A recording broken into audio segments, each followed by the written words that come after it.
media plays a big part in one's perception of me. Until one sits down and actually talks to me, they can't really know me. What is your name at birth? My name at birth was Prince Rogers Nelson. When did you decide music would be a career?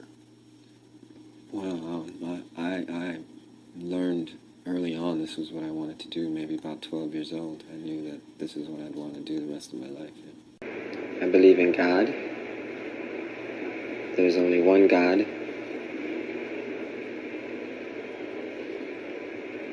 And I believe in the afterworld.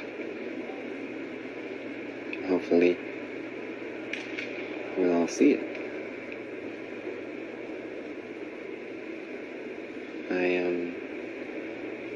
Been accused of a lot of things contrary to this. And I just want people to know that I'm very sincere in my beliefs. And I pray every night. And I don't ask for much. I just say thank you. Every day I'm satisfied. Every day I feel it's a blessing from God, and I consider it a new beginning. So, yeah, everything's beautiful. And you're living in Minneapolis, of all places. Minneapolis, yeah. Yeah. I will always live in Minneapolis. Do you will always live here? Mm-hmm. Why? It's so cold, it keeps the bad people out. Paisley Park is pretty much representative of everything I am musically.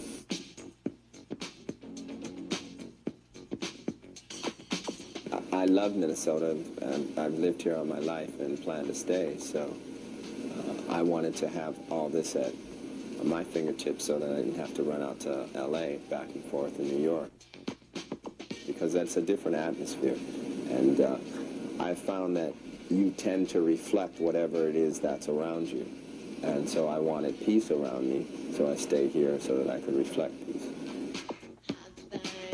I needed a place like this to create from. I don't mind letting the kids into something that they actually help preserve. It's their continued support of my music that allows these doors to stay open. I said there's something about the effect that you made a couple of demonstration records when you were a teenager. You're barely more than that now, are you? 19. 19. Well, you got another year to go before you graduate. How many years ago did you make these demos and then have offers on them? And why would you turn it down?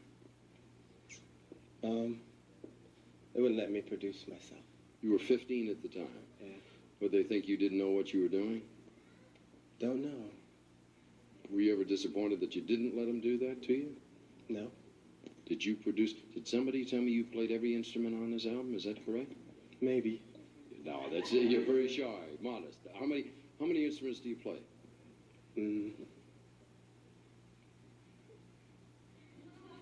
1,000. Moments will be with it. Thousands? No. Literally, do you play all the instruments? A lot. Prince, you've been the entertainer that has insisted on doing things one way, your way. Well, like I worked a long time under a lot of different people, and most of the time I was doing it their way, and that was cool, but I figured if I worked hard enough and kept my head straight, one day I'd get to do it on my own, and that's what happened. And so I feel like I don't try to hurt nobody, and I, like I say, keep my head on straight. My way usually is the best way. It's hard to speak about freedom when you're signed to a contract. A lot of my music has to do with being free. You took control. Totally. Remember you had slave on the side of your face, and you were trying to let people know about artists' rights. Which, athletes actually remember strike to the NBA for free agency and be able to go to the teams they want to play for. And we hear, Larry, back in the day in record labels, you become a slave. Artists make no money, had all those hits, and end up in the game living homeless. That's right. Well, that's true. And you're the first one to change all that. Well, what a lot of artists, I think, don't recognizes that when they get into the business and they sign away the rights to the master recordings, it in fact makes you a slave in the sense that the proceeds from those master recordings for all of time will go to whoever owns them. And if you So a don't, cat who can't play.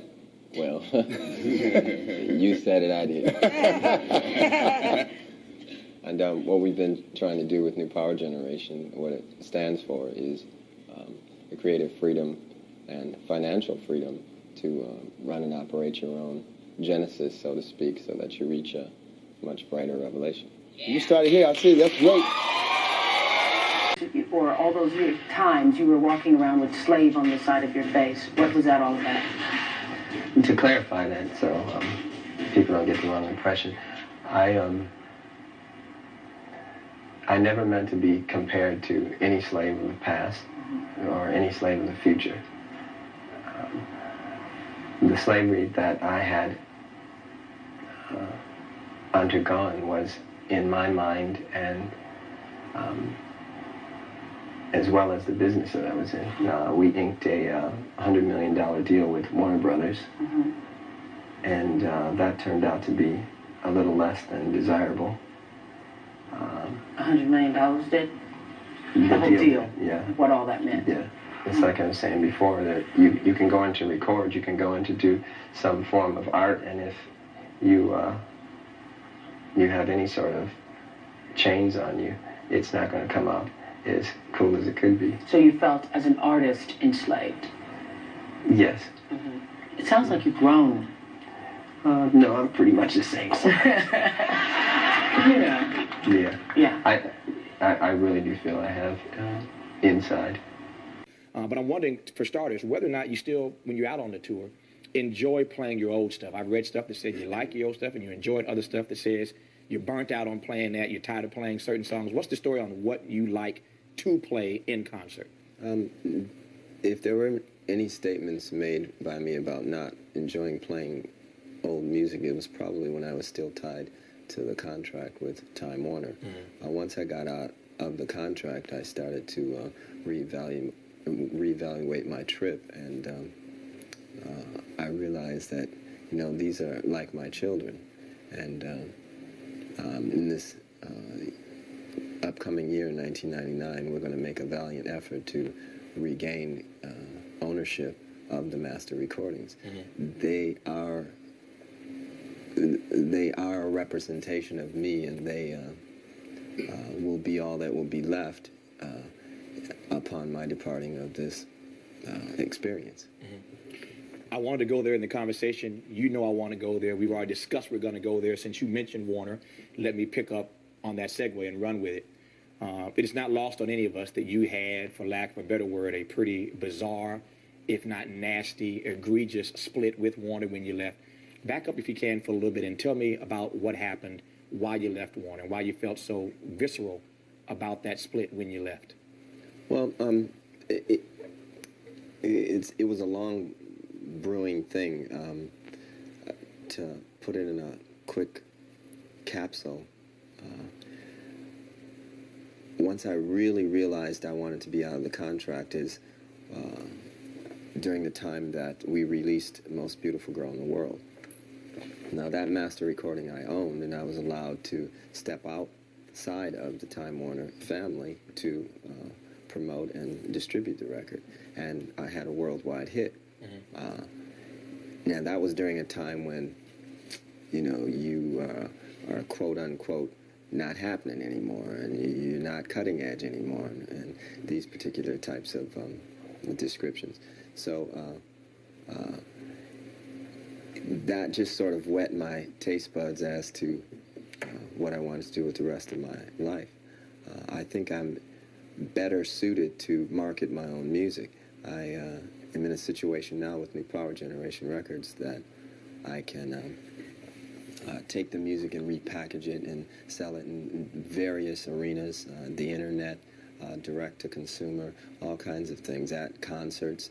I was never allowed to do this before. You're talking about a lucrative sum of money, and I've made a lot of money since I've left Time Warner, a lot more than I made when I was with them. It's most important that you keep ownership of your master recordings. That's your social security. If you don't have that, you out the pool.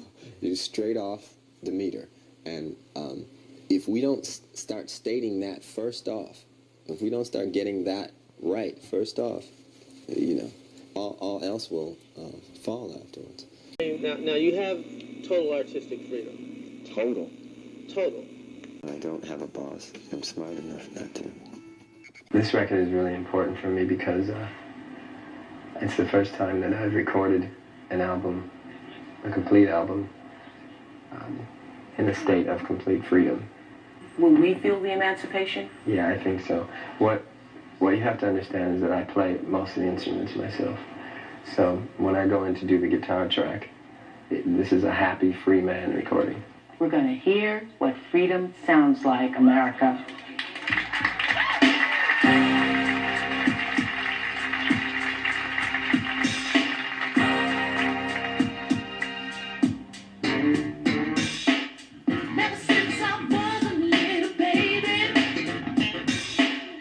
That's fabulous. Freedom is a beautiful thing. Freedom is a beautiful thing.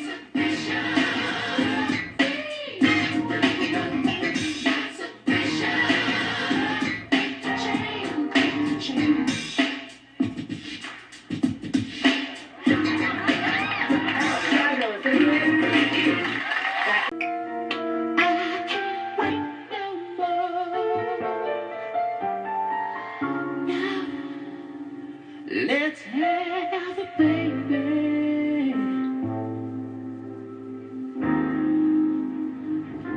What are we living for? Tell me. Let's make love.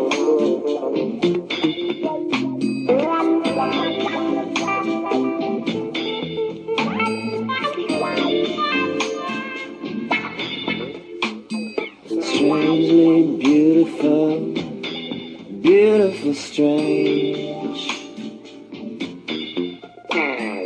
That's what we say instead of name. Oh, name. You come the time you took all the blame. You would find the reason behind the game. Beautiful, strange.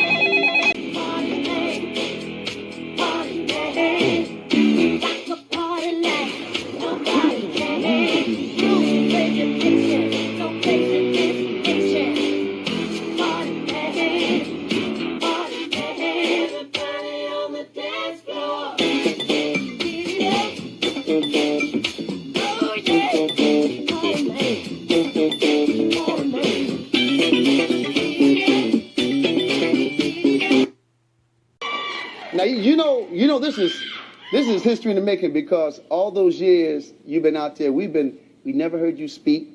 We would just listen to the music, we see you walk by. And now, I mean, this last couple of years, I don't know if it's the marriage, because they say, when you get married to a woman, calm down. Okay, girl. So I don't know if it's being married or where you're at, maybe because being free too, you got your own labels, you're running everything, you control your life, you're just happy. Well, really, I don't talk because my voice is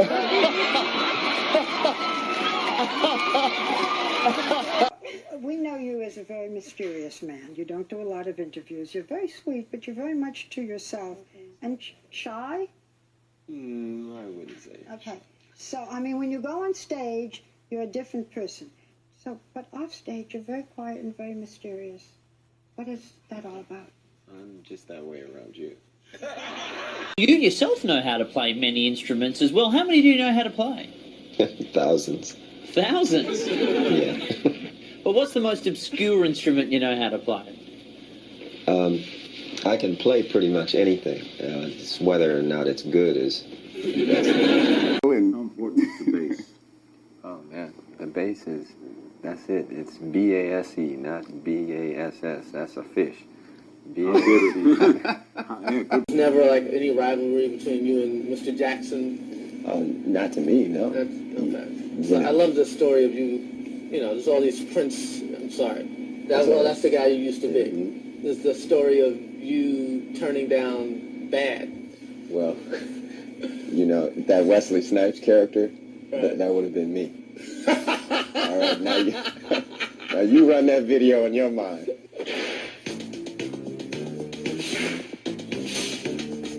The first line of that song is, "Your butt is mine."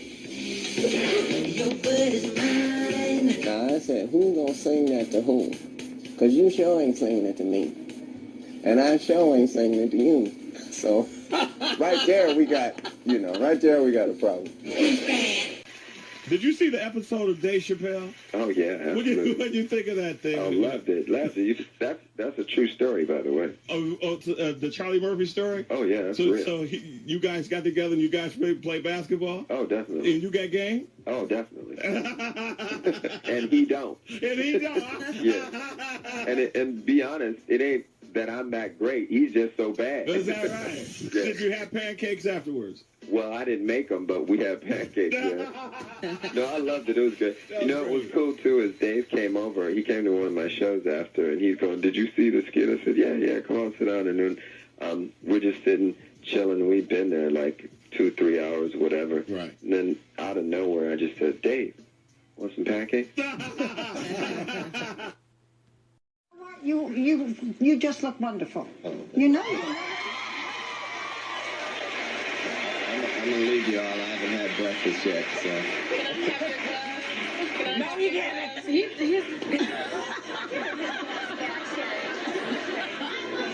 don't understand, Prince. I have wanted to make love to you for my whole life.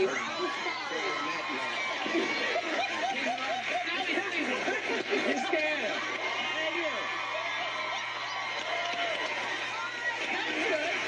Yeah, that's right.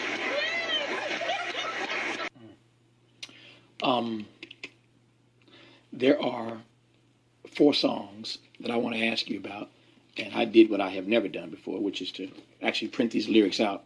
Some of them, I'm since the record is so new, I'm learning some of them. I got some of them memorized. Who gave you the lyrics though? I've seen some really strange rewrites of my stuff. Well, I've seen one time they said the lyrics to "When Doves Cry" was "Dig if you will the picture of me, Marvin Gaye, and the kids."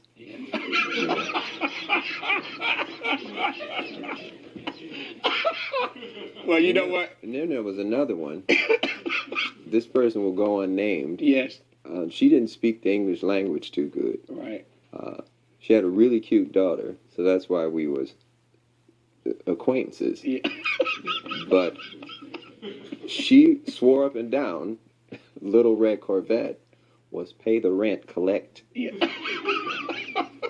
Well, you know what? So you need to let me check that. Yeah. We take this for granted, but I am here today because of the golden age of the 60s, 70s, and 80s of music. And this is when artists played their own instruments. They wrote their own songs. They had to perform next to people like Ike and Tina Turner and Wilson Pickett, James Brown. I mean, you got to have your act together. I don't mind fans singing the songs. My problem is when the industry covers the music. See, covering music means that your version doesn't exist anymore. A lot of times people think I'm doing Sinead O'Connor's song, right, and Shaka Khan's song, when in fact I wrote those songs. And it's okay when my friends ask to do them, but there's this thing called the compulsory license law, which allows artists through the record companies to take your music at will without your permission. And that doesn't exist in any other art form, be it books, movies. You know, there's only one version of Law and Order. Yes. There's several versions of Kiss and Purple Rain. And there should be one version of music. You would think. You said whatever before everybody said it. I mean, there's a lot of, especially this whole thing with the rap lyrics. Yeah, that's kind of a struggle I'm going through right now. I am older, and you know, I respect music even more than I did when I first started. I think we have to remember to respect the music, and I love hip hop, but at the same time, I want some sort of positive closure at the end of everything. you know, they went through James' music, they went through George's music, and now they're trying to go through mine. You know, I just got a bunch of requests for songs, but, you know, when it starts out, ditch this and 40 that, you know, I already did like this, because I know you can't get out of a web like that. That is a web. You can't get out of it. And some of these acts I really dig, but, you know, like, I just don't want my music used that way. I don't want to contribute to the problem. No, I'm talking about just plain disintegration, where you're not even speaking the truth anymore. You know, and the violent imagery that's permeated society and our music now. And sampling is getting to the point where it's out of hand too. I mean, you pretty soon will be sampling the sample that was already sampled. You know, I am a musician. I don't sample. You know, it's not Memorex. I go on stage and my microphone is on. What? Speaking of sampling, what do you think of sampling? It's not for you, but what do you think about other people who do it, because everybody other than you practically is doing it? You know, I wouldn't know what to say about it. I can't have a real educated answer for that because I play, I guess. You know, when you can sit and play, I Want to Take You Higher for 45 minutes with the man who was in the studio when it was recorded, Larry Graham. I mean, why you want to sample something? That, you know, just for me personally. Do you think the internet? Do you think that's helped music? It's helped the people who sell the music. You know, for an artist, you know, they don't make the money they used to. And I think we tend not to value things we can get for free. Right. If you put anything in the place of music and say you got it for free, you'll see what I'm talking about. What's a day like in the life of Prince? Work. I work a lot. I'm trying to get a lot of things done very quickly so that I can stop working for a while. Everyone's afraid I'm going to die. You say you are afraid. No, I'm not afraid. Oh. Everyone else is afraid. They think I work too much. I'm not afraid of anything. It's been said that that you work when you're working. You work when you're on the road. You carry your studio around with you. You get up in the middle of the night. You get an idea for a tune, and you get up and go do it. There's just no such thing as Prince being off from work. I mean, well, some people have even called you the workaholic, ever-moving one-man storm. Is that true? Well, I don't know. The thing is that when you're called, you know, and I hear things in my sleep. I walk around, I go in the bathroom and try to brush my teeth, and all of a sudden the toothbrush starts vibrating. That's a groove, you know, and you got to go with that, and that means drop the toothbrush and get down to the studio or get to a bass guitar quick, you know, and I don't know, my best things have come out like that. To me, making a song is like a new girl walking in the room, you know. You never know what's going to happen till all the things come together, and there she stands. Look, you've done everything. I mean, you've done. Not yet. You've done hard rock. You've done some of the most sensuous ballads. We just scratched the surface with all that stuff. I mean, there's so many sounds. It's limitless. Some people say you probably have, you know, in your secret vault, in the Prince music vault, about 500 tunes that you've done that you haven't even considered using yet, that you could put out an album for the next 20 years, 2 albums a year. No, not that. I mean, 320 to be exact. Oh, really? But not 500. 320 songs? Yeah. That have never been released. Hmm? And it's been rumored that they all sound different. That's why probably each album that you release is just a little bit different. Yeah. They don't all sound different. There's a couple times I copied myself. It's all right. It's all right to copy yourself. You think you hit on something right, you try to do it again, you know. So, I don't know. No, I try not to do that too much. And if I do that, there's usually someone around, Wendy or Lisa, someone to say, hey, man, I've heard that, put it away. And it goes away, and we don't hear from. That's all for a while. You do make music, Prince, and I heard that you have a vault of hundreds of unreleased songs. Are you ever going to release them and let us hear? One day, someone will release them. I don't know that I'll get to release them. How many unreleased songs done, cut, unreleased, sitting around Paisley Park, NPG? How many songs do you have unreleased? Do you have any idea? I kind of don't like to speculate because it's upwards of 1,000, but... songs that are done that could in fact just... Yeah, it's upwards of 1,000, excuse me. I don't like to speculate because it makes me tired. It makes me realize that I actually am 40 years old, so... Where do you get all this inspiration to do so much writing, so much music, to produce so many albums at such a good quality? Where do you get all that from? My gift comes from God. Yeah. So you reckon you were put here to do music? To give back unto that gift, to stop recording, to put a cap on your work and then put a boundary on it. It actually, for me, is to put a boundary on your gift that comes from God, and I can't do that.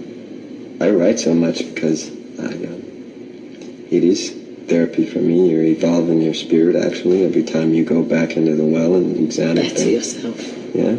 So the more I write, the more stuff I put out, the quicker I get to my destination. On birthdays, you don't like birthdays? No. No, not into that. No. We came here not knowing that we were going to die. Somebody told us that. And if we never knew we were going to die, we wouldn't celebrate a birthday. But isn't it nice to celebrate the day you was born? Not celebrate the day I die. Because you're going to move on to the next path in life. Yes. How do you want people to remember you? That's on them. I'm a bundle of contradictions. There's so many different sides to what we do that I don't claim any one particular memory.